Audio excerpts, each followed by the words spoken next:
What's up guys, and welcome to the fourth lesson of these terminal videos. And in this video it's all about changing directory and listing the contents all with just one command. So okay, cd, you know what that means? It means change directory.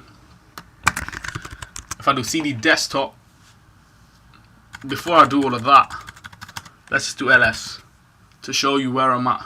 So cd desktop, then I can do Rayhan Abdullah, then I can do semicolon, and then ls-l, and there you go. I went from desktop to another repository or directory, whatever you want to call it. Yeah, directory is the correct term. Repository if you're referring to GitHub and all online storages.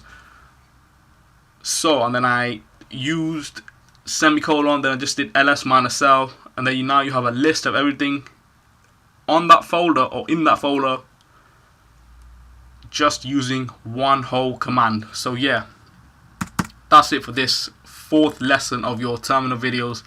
I'll see you guys in the next lesson. Thanks for now.